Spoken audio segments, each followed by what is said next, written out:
Hello friends, welcome to classes 365।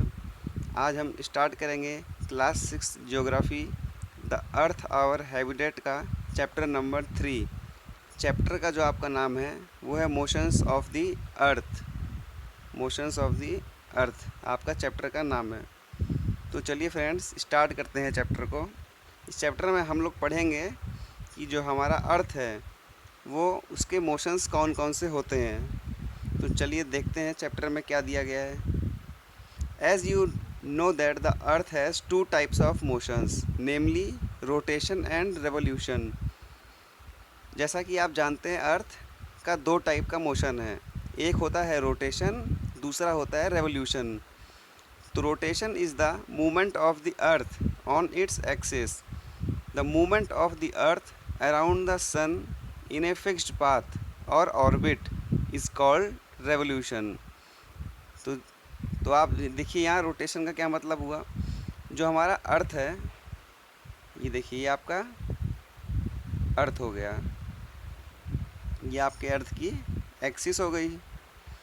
तो अर्थ अगर अपने एक्सिस पे ही ऐसे गोल गोल गोल गोल घूमेगा जो, तो उसे हम क्या कहेंगे, उसे हम कहेंगे रोटेशन।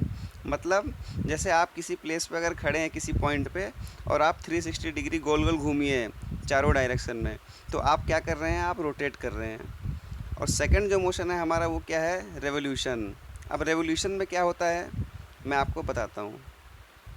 ये आपका क्या है, सन, और ये है आपका सन का, ये आपका अर्थ का ऑर्बिट है जिस पे आपका अर्थ चारों तरफ चक्कर लगाता है, रिवॉल्व करता है।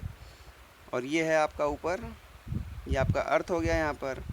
तो जो आपका अर्थ है सन के चारों ओर जो चक्कर लगाता है, इसी को क्या कहते हैं आप, रेवोल्यूशन कहते हैं। तो क्या हो गया, दो दो टाइप का मोशन आपके अर्थ का, रोटेशन और रेवोल्यूशन।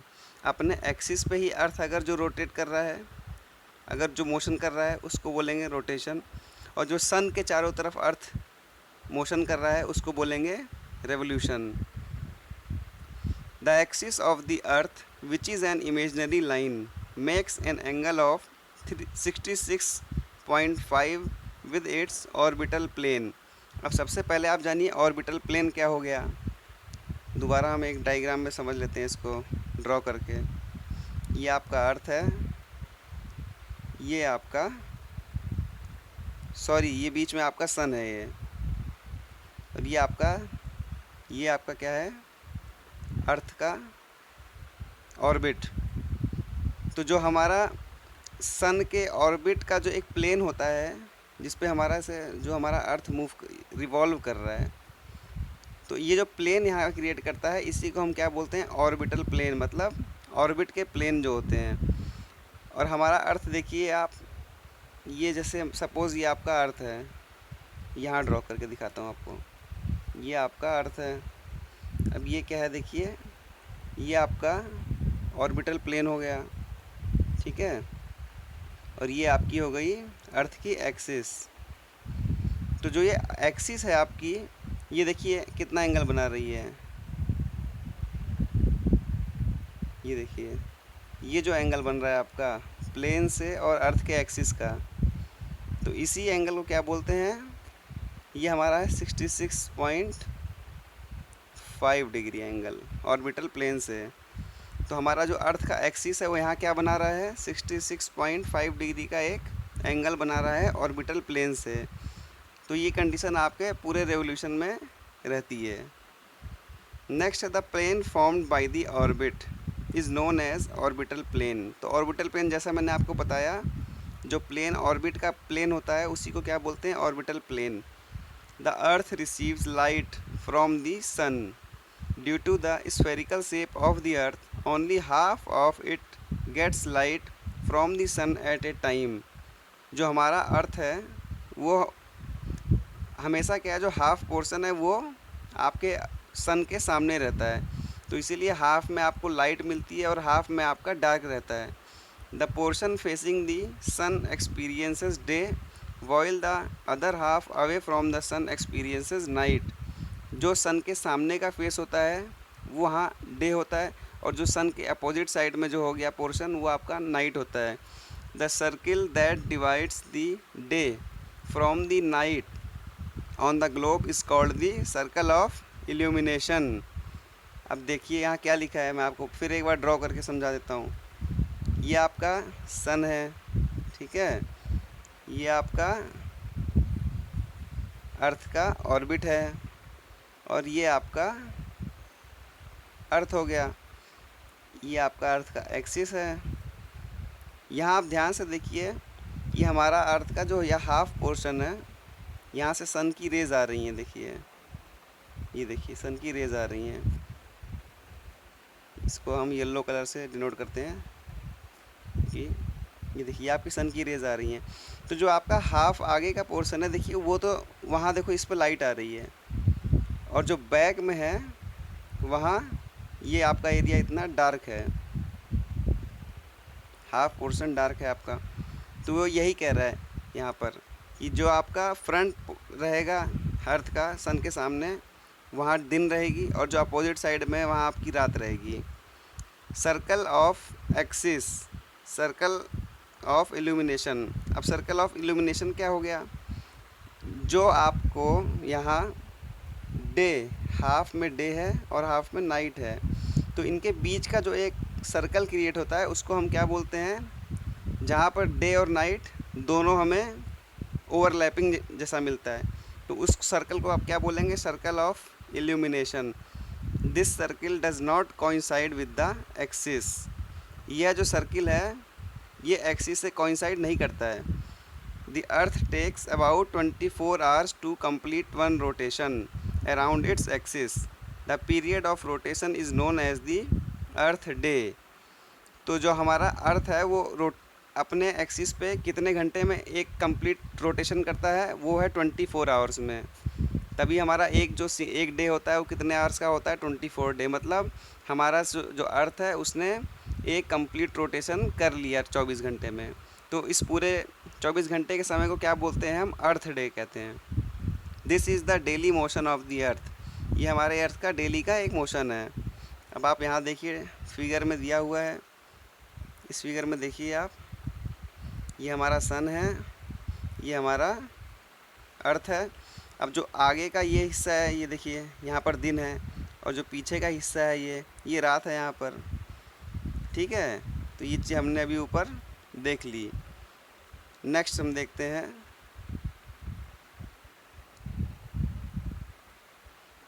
नेक्स्ट है हमारा what would happen if the earth did not rotate. The portion of the earth facing the sun would always experience day, thus bringing continuous warmth to the region. The other half would remain in darkness and be freezing cold all the times. Life would not have been possible in such extreme condition. तो यहाँ कह रहा है कि अगर आपका earth rotation करना छोड़ दे तो क्या होगा, तो उसमें ये होगा कि जब आपका अर्थ रोटेट नहीं करेगा तो हमेशा अर्थ का हाफ पोर्शन ही सन की साइड रहेगा, तो हाफ में हमेशा लाइट रहेगी। तो मतलब जो लोग हाफ की तरफ हैं अर्थ के वो हमेशा उनको 24 घंटे सन मिलेगी, और जो अर्थ के अपोजिट साइड आ गए उस हाफ के उनको क्या है, हमेशा रात मिलेगी। तो एक जगह आधे प्लेस पे हमेशा नाइट, आधे प्लेस पे हमेशा लाइट और डार्क रहेगा। तो उसमें क्या है, जो हमारा सर्वाइव है वो मुश्किल में आ जाएगा, हम सर्वाइव नहीं कर पाएंगे। Life would not have been possible in such extreme condition, ठीक है। तो जैसे आप जानते हैं जो प्लांट होते हैं उनको फोटोसिंथेसिस करने के लिए दिन चाहिए, सनलाइट चाहिए। तो जो हमारा जहाँ डार्क है वहाँ लाइट नहीं मिलेगा, तो हमारा वहाँ पर प्लांट वगैरह हम ग्रो नहीं कर पाएंगे, तो हमारा जो सर्वाइवल है वो लाइफ है वो एंड हो जाएगी। Second motion of the earth around the sun in its orbit is called revolution. अब रेवोल्यूशन क्या है, ये देखिए आपका यहाँ फिगर में समझाया गया है। ये सन है, ये आपके अर्थ हैं, ये अर्थ का मतलब डिफरेंट टाइम पे यहाँ पर पोजीशन दिया गया है। अब देखिए आपका 21 जून को जो अर्थ है वो यहाँ है, फिर 23 सितंबर को आपका अर्थ ये आ गया, 22 दिसंबर को आपका अर्थ देखिए इस पोजीशन पर है, और 21 मार्च को आपका जो अर्थ है वो इस पोजीशन में आ गया। तो इन पोजीशन के डिफरेंट नाम होते हैं, जैसे यहाँ winter in the southern hemisphere है, यहाँ स्प्रिंग का मौसम है, यहाँ पर winter in the southern hemisphere है, ये आपका ऑटम पर। तो रेवोल्यूशन आप लोग जान गए। अब हमारा जो अर्थ जो रिवॉल्व करता है वो कितने टाइम में पूरा एक रेवोल्यूशन कंप्लीट कर लेता है। मतलब जैसे अगर यहाँ से हमारा अर्थ स्टार्ट हो रहा है तो यहाँ दोबारा ऐसे घूमते घूमते ऐसे आएगा, रिवॉल्व करते करते आके यहाँ पर ये लेगा 365 डेज एंड 6 आवर्स। मतलब 365 एंड 1/4 डे लेंगे। We consider a year as consisting of 365 days only and ignore 6 hours for the sake of convenience. अब हम लोग क्या करते हैं, जैसे 365 डेज़ है और 6 आवर्स, तो हम लोग क्या करते हैं, सिर्फ 365 डेज़ का एक ईयर एज्यूम करते हैं, और जो हमारा 6 घंटा जो बच रहा है 3 साल में, वो हम 4th ईयर में आके उसको ऐड कर देते हैं। तो 6 4 जा 24 हुआ। तो मतलब एक दिन हमारा हर चौथे साल पे हमारा एक दिन इंक्रीज़ हो जाता है। तो उसको तो उस जो जिस साल हमारा एक दिन बढ़ जाता है, मतलब 366 डे हो गया, उस साल को हम क्या बोलते हैं, लीप ईयर कहते हैं। जैसा आपने देखा होगा 2020 हमारा क्या था, लीप ईयर है। क्यों? क्योंकि अगर इसको हम 4 से डिवाइड करेंगे तो ये डिवाइड हो जाता है टोटल, और इसमें रिमाइंडर कुछ नहीं बचता है। तो इसीलिए क्या है ये हमारा, तो हर चार साल में आपको एक बार लीप ईयर देखने को मिलेगा। एक छोटे से बॉक्स में देखिए यहाँ पर दिखाया गया है, the ancient Indian astronomer Aryabhatta had stated that the earth is round and rotates on its own axis. जो हमारे एक इंडियन एस्ट्रोनॉमर थे आर्यभट्ट, आपने नाम सुना होगा इनका, उन्होंने पहले ही कह दिया था कि जो हमारा अर्थ है वो राउंड है और रोटेट करता है अपनी एक्सिस पर। तो आपने रेवोल्यूशन देख लिया, रोटेशन देख लिया। नेक्स्ट हम देखते हैं, ये देखिए जैसे मैंने आपको पहले ही समझा दिया, यहाँ पर 6 hours saved every year are added to make 1 day over a span of 4 year. मतलब 6 घंटे हम हर साल के ऐड नहीं करते हैं 365 डेज़ में, और चौथे साल में आके हम सारे 6 घंटे जोड़ के एक दिन और एक्स्ट्रा बना देते हैं, तो हमारा लीप ईयर 366 डेज़ का होता है। This surplus day is added to the month of February, और हम उस दिन को कब ऐड करते हैं, फरवरी मंथ में। नॉर्मली हमारी जो फरवरी है वो 28 डेज़ की होती है, बट लीप ईयर में हमारी फेब्रुवरी होती है वो 29 डेज़ की होती है, जैसे आपका 2020। Such a year with 366 days is called leap year, हमने डिस्कस कर लिया। From the figure 3.3 it is clear that the earth is going around the sun in the elliptical orbit. जैसे कि आपने इस फिगर में देखा होगा अभी, जो हमारा अर्थ का जो ऑर्बिट है वो क्या है, इलेप्टिकल है। इलेप्टिकल शेप क्या होता है आपका, ये इलेप्टिकल शेप है, देखिए यहाँ पर बनाया हुआ है, ड्रॉ है। तो आप लोग ऐसा मत करना कि ये सर्कल में हमारा अर्थ का ऑर्बिट नहीं होता, इलेप्टिकल शेप में होता है। नेक्स्ट है, notice that through out its orbit the earth is inclined in the same direction. जहाँ आपने नोटिस किया यहाँ पर कि जो हमारा अर्थ है वो हमेशा इंक्लाइंड रहता है सेम डायरेक्शन में 365 दिन throughout its orbit. A year is usually divided into summer, winter, spring and autumn season. Seasons change due to the change in the position of the earth around the sun. Year is usually divided, जो हमारा पूरा साल है वो हम 4 season में divide करते हैं। अब वो सीज़न कौन कौन से हो गए, समर गर्मी, विंटर आपकी ठंडी, स्प्रिंग और ऑटम सीज़न में। Seasons change due to the change in the position of the earth around the sun. तो हमारे सीज़न क्यों चेंज होते हैं बताइए आप। गर्मी से ठंडी आ गई, ठंडी से आपका ऑटम आ गया, स्प्रिंग आ गया, ऐसे आप चेंजेस क्यों देखते हैं, ये किस वजह से होता है। तो इसका रीज़न है रेवोल्यूशन, अर्थ का रेवोल्यूशन, नॉट रोटेशन। ध्यान से सुनिएगा, ये चीज़ बहुत इंपॉर्टेंट है कि जो हमारे सीज़न में चेंजेस आते हैं वो रेवोल्यूशन की वजह से आते हैं, रोटेशन की वजह से नहीं आते। अब हम देखेंगे ये कैसे है। लेट्स डू, ये एक छोटा सा आपका एक्टिविटी है, उसको हम नहीं डिस्कस करेंगे। Look at the figure 3.3, you will see that on 21 June the northern hemisphere is tilted towards the sun. जो फिगर 3.3 है वहाँ पर आप देखिए कि 21 जून को जो हमारा नॉर्दर्न हेमिस्फीयर है वो सन की तरफ थोड़ा सा टिल्ट है। टिल्ट मतलब क्या होता है, झुका होना।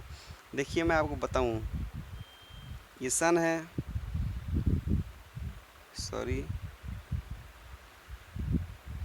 ये आपका ऑर्बिट, अर्थ का ऑर्बिट हो गया, और ये आपका अर्थ हो गया। अब हमारा अर्थ देखिए आप, हल्का सा, ये क्या मैंने बताया था, ऑर्बिटल प्लेन से 66.5 डिग्री एंगल बनाता है। तो ये क्या है हमारा, हल्का सा अर्थ टिल्टेड है। तो ये देखा आपने, ये जो ऊपर का ये पोर्शन है, ये सन की तरफ अपना वेट ऐसे दे, अपना वेट है वो सन की तरफ है, सन के लाइट की तरफ, ये देखो। तो इसी को क्या बोलते हैं, अर्थ का टिल्ट पोजीशन, मतलब हल्का सा सन की तरफ झुका रहना। तो आप समझ गए टिल्ट मतलब क्या होता है। तो यहाँ पर है कि 21 जून जब होगा तो हमारा नॉर्दर्न हेमिस्फेयर टिल्ट होता है सन की तरफ। ये देखिए आप, यहाँ आपको दिख रहा है summer in the northern hemisphere, first thing. Second thing 21 जून है ये देखिए आपका, ये अर्थ है और ये आपका एक्सिस है। तो देखा आपने, ये जो ऊपर का पोर्शन है ये कैसे सन की तरफ टिल्ट हुआ है। तो 21 जून को क्या है, आपका नॉर्दर्न हेमिस्फेयर टिल्ट रहता है। और 22 दिसंबर को देखिए, आपका जो ऊपर का नॉर्दर्न हेमिस्फेयर है वो सन से दूर है, और जो नीचे का आपका हिस्सा है सदर्न हेमिस्फेयर, वो आपका सन के पास में है। तो मतलब ठंडी में 22 दिसंबर को सदर्न हेमिस्फेयर जो आपका वो सन की तरफ टिल्ट होता है, और गर्मी में आपका जो नर्दर्न हेमिस्फेयर है वो सन की तरफ टिल्ट रहता है। तो ये चीज़ नीचे आपकी लिखी हुई थी। चलिए आगे चलते हैं। The rays of the sun fall directly on the Tropic of Cancer. As a result these areas receive more heat. The areas near the poles receives less heat as the rays of the sun are slanting. Slanting मतलब कि किसी चीज़ को angle से पढ़ना। जैसे हमने earlier chapter में देखा था, जैसे ये आपका सरफेस है, जब आपकी सनलाइट सीधी पड़ेगी इस ये पी पॉइंट है आपका, ठीक, यहाँ पर जब यहाँ सीधी आपकी सनलाइट आएगी तो आपको गर्मी बहुत तेज़ लगेगी। लेकिन अगर आपका सरफेस एरिया थोड़ा सा इस पोजीशन में है और ये आपकी लाइट आ रही है ऐसे, तो ये क्या है, लाइट आपकी ऐसे हल्की सी डाइवर्ज हो जाएगी, देखिए। तो उसमें क्या है, सरफेस एरिया आपका बढ़ गया, यहाँ सरफेस एरिया आपका कम है। तो जब सरफेस एरिया बढ़ जाता है तो हीट हमें कम लगती है। समझ गए आप। The as a result these areas receive more heat, the areas near pole receive less heat. तो यहाँ कह रहा है कि जो हमारे ट्रॉपिकल एरियाज़ होते हैं वहाँ पर हीट ज़्यादा होती है सन की, और जो पोल्स होते हैं वहाँ पर हीट लेस हीट आती है। तो लेस हीट क्यों आती है पोल्स पे, वो है स्लैंटिंग की वजह से, वहाँ पर जो सन की रेज़ हैं वो स्लैंट हो जाती हैं। मैं आपको एग्जांपल से यहाँ बना के समझा देता हूँ। ये आपका है अर्थ है, ये आपके अर्थ की एक्सिस है, ये है हमारा इक्वेटर। ओके, अब देखिए हम लोग यहाँ पर सन की रेज़ लेते हैं, ये है हमारी सन की रेज़, सन की रेज़ आ रही है, देखिए, ठीक है। और ये है हमारा ट्रॉपिक ऑफ कैंसर, ये है ट्रॉपिक ऑफ कैप्रिकॉर्न। ओके, अब देखिए जो यहाँ पर हीट आ रही है सन से, ये देखिए, अब जो ट्रॉपिक ऑफ कैंसर और ट्रॉपिक ऑफ कैप्रिकॉर्न, इस पे जो हीट आ रही है वो देखिए आपकी डायरेक्ट हीट आ रही है सन की। ऐसे देखिए यहाँ सन है, थोड़ा सा इसको मत मानिए, ये चीज़ है, सन हमारा पोजीशन यहाँ है, तो ये आ रही रेज़ आपकी ऐसे, ठीक है। अब जो हमारा ट्रॉपिकल एरिया है, मतलब कैंसर और कैप्रिकॉर्न के बीच का, यहाँ पर हीट डायरेक्ट आएगी, तो इसीलिए ट्रॉपिक्स में हीट ज़्यादा महसूस होगी हमको।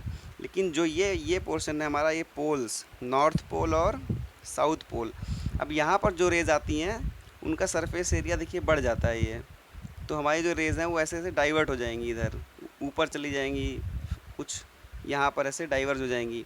तो इस वजह से पोल्स में क्या है, जैसे जैसे हम इक्वेटर से ऊपर जाते हैं वैसे वैसे हमें हीट कम फील होती है, जो गर्मी होती है वो क्यों होती है, क्योंकि हमारी यहाँ पर जो रेज़ हैं वो स्लांटिंग रेज़ हैं, मतलब ये एंगल बना देती है यहाँ पर आके, और ट्रॉपिक्स में ऐसा नहीं होता है।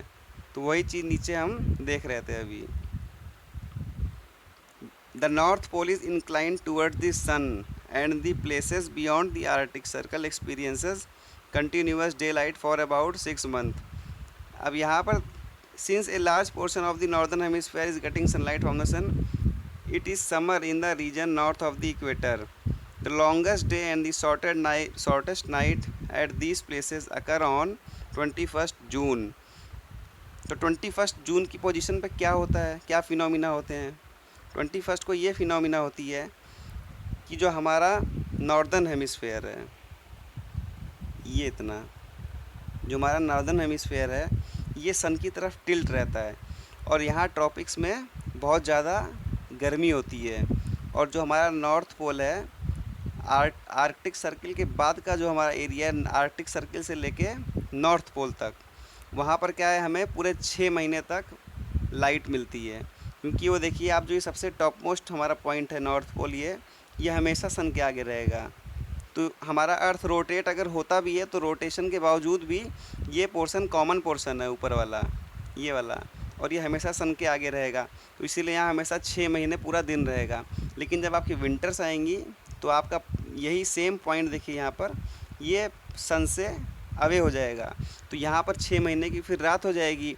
सिमिलरली साउदर्न हेमिस्फेयर में साउथ पोल के साथ वही है। जब समर्स में नॉर्थ पोल्स में 6 महीना पूरा आपका दिन रहेगा, तो आपका साउथ पोल में उस टाइम क्या हो रहा होगा, 6 महीने की रात होगी। और ठंडी में जब आपका नॉर्दर्न हेमिस्फेयर में 6 महीने की रात होगी, तो आपका साउथ पोल में 6 महीने का दिन होगा। तो आपने चीज़ समझ ली, क्योंकि देखिए आपका यहाँ रोटेशन की वजह से इसका पोजीशन अर्थ का चेंज हो चुका है। तो आप देख रहे हैं, एक यहाँ गर्मी है, फिर यहाँ ठंडी आ रही है। तो जो आपका ये हो रहा है, क्यों हो रहा है? ये रोटेशन की वजह से हो रहा है कि हमारे अर्थ का जो पोजीशन है वो चेंज हो रहा है। तो उसी से क्या है, ठंडी आ रही है, गर्मी आ रही है। और यहाँ बीच में एक टाइम आता है यहाँ पर कि जब हमारा अर्थ बिल्कुल इक्वल हीट रिसीव करता है, उसके ऊपर डायरेक्ट सन रेस पड़ती हैं। तो वहाँ पर ना तो बहुत ज़्यादा गर्मी होगी, ना बहुत ज़्यादा ठंडी होगी। तो ऐसे ही पीरियड को क्या बोलते हैं, ऑटम बोलते हैं, स्प्रिंग बोलते हैं। तो वो हमारे 2 टाइम कब आते हैं? एक बार जब हमारा जो अर्थ है वो रिवॉल्व कैसे करता है, एंटी क्लॉकवाइज। ये देखिए इसका ऐसे चलेगा अर्थ हमारा, ये इसका डायरेक्शन है अर्थ का। तो समर सोलिस्टिस मतलब 21 जून के बाद हमारा क्या आएगा, 23 सितंबर आएगा। इसको इक्विनॉक्स भी बोलते हैं, या ऑटम सीज़न या स्प्रिंग सीज़न बोलते हैं। फिर आपका 23 सितंबर के बाद में 22 दिसंबर आएगा, जो कि ठंडी का होता है। फिर ठंडी के बाद आपका 21 मार्च आएगा, तो वो भी आपका ऑटम का दोबारा सीज़न आता है। और फिर फाइनली आपका अर्थ सेम पोजीशन में आ जाता है, summer in the northern hemisphere. तो ये हमारा एक फिनोमिना है जो कंटिन्यूस चलता रहता है 365 days and 24 hours. Next topic जो हमारा है वो हम देखेंगे summer solstice and winter solstice. तो समर सोलिस्टिस और विंटर सोलिस्टिस क्या चीज़ है, देखिए, ये देखिए समर सोलिस्टिस और विंटर सोलिस्टिस। अब ये मैं आपको ऊपर फिगर से ही समझा देता हूँ, पढ़ा देता हूँ। समर सोलिस्टिस देखिए क्या है, जो ये आपका जैसे अर्थ पर, ठीक है, ये अर्थ है। और जब आपका 21 जून होगा तो अर्थ हमारा टिल्ट रहेगा नॉर्दर्न हेमिस्फेयर सन की तरफ। तो हमारे नॉर्दर्न हेमिस्फेयर में क्या रहेगी, गर्मी रहेगी, और सदर्न हेमिस्फेयर में क्या होती है, ठंडी होती है। तो जब हमारा सन अर्थ रोटेट करता हुआ आता है यहाँ से ऐसे, तो कुछ टाइम के लिए, लगभग आप इसको मान लीजिए मई जून जुलाई लगभग जो मौसम होता है, यहाँ मई से लेके जून जुलाई तक, ये इतने ऑर्बिट में जैसे आपको फील होगा कि जैसे हमारा जो अर्थ है उसने अपना रेवोल्यूशन करना बंद कर दिया है। वो लगेगा जैसे अर्थ हमारा स्टेशनरी हो गया, और हमें सेम टाइम का एक हमें सीज़न मिला रहेगा। खूब गर्मी होगी यहाँ पर, और अर्थ हमारा स्टेशनरी, हमको फील होगा कि अर्थ हमारा मूव नहीं कर रहा है। और जो हमारा सदर्न हेमिस्फेयर है उसमें ठंडी रहेगी खूब, काफ़ी ज़्यादा। तो इसी पोजीशन को हम क्या बोलते हैं, इस पोजीशन को हम बोलते हैं समर सोलिस्टिस, जो हमारा 21 जून डेट को हर साल होता है। सिमिलरली जब 22 दिसंबर आएगा तो हम लोग सन से नॉर्दर्न हेमिस्फेयर में जो है वो लोग अवे हो जाएंगे और सदर्न हेमिस्फेयर जो है वो टिल्ट हो जाएगा सन की तरफ, तो सीज़न उल्टा हो जाएगा। अब यहाँ पर गर्मी है सदर्न में और नॉर्दर्न में ठंडी हो रही है, तो इसी पोजीशन को फिर हम क्या बोलते हैं, यहाँ भी सेम है। कुछ 3 महीने में नवंबर दिसंबर जनवरी खूब ठंडक होगी नॉर्दर्न हेमिस्फेयर में, सदर्न हेमिस्फेयर में बहुत गर्मी होगी और हमारा स्टेशनरी पोजीशन जैसा आपको ऑब्ज़र्व होगा अर्थ का। तो इसी चीज़ को हम क्या कहते हैं, इसी चीज़ को हम कहते हैं विंटर सोलिस्टिस, ये दिया हुआ है। और विंटर सोलिस्टिस कब होता है, 22 दिसंबर को। चलिए, तो हमारा ये इतना टॉपिक ख़त्म होता है, समर सोलिस्टिस और winter solstice. Beyond the Arctic circle, since A portion of the northern hemisphere is getting light from the sun, summer in the regions north of the equator, the longest day and the shortest night, जो longest day और shortest night है वो summer solstice में कब होती है, 21 जून को सबसे लंबा दिन होगा और सबसे छोटी रात होगी। सिमिलरली 22 दिसंबर को नॉर्दर्न हेमिस्फेयर में सबसे बड़ी रात होगी और सबसे छोटा दिन होता है, तो वो विंटर सोलिस्टिस में होता है। इक्विनॉक्सेस हमने देख लिया, मार्च में और सितंबर में आते हैं, जब हमारा अर्थ टिल्ट नहीं रहता है और इक्वल हीट मिलती है अर्थ को। On 23 September it is autumn season in the northern hemisphere. 23 सितंबर को नॉर्दर्न हेमिस्फेयर में ऑटम सीज़न रहता है और सदर्न हेमिस्फेयर में स्प्रिंग सीज़न होता है। और ठीक अपोजिट अगर इसका हम कर दें 21 मार्च को, जब आपका अर्थ विंटर से समर की तरफ आएगा, तो हमें क्या होगा, 21 मार्च को स्प्रिंग का मौसम आ जाएगा नॉर्दर्न हेमिस्फेयर में and autumn in the southern hemisphere. Thus you can find that there are days and nights and changes in the season because of the rotation and revolution of the earth respectively. तो आप ये देख सकते हैं कि जो हमारा दिन और रात है वो रोटेशन की वजह से होता है और जो हमारे सीज़न में चेंजेस होते हैं वो रेवोल्यूशन की वजह से होते हैं। तो ये हमारा चैप्टर था पूरा जो हमने डिस्कस किया। होप आप सबको चीज़ें समझ में आई होंगी। एक बार मेरा सजेशन रहेगा, आप लोग पूरे चैप्टर को सेल्फ रीडिंग भी करिए ताकि आपको जो टर्म्स और इसमें टर्मिनोलॉजीज़ होते हैं वो और अच्छे से समझ में आए।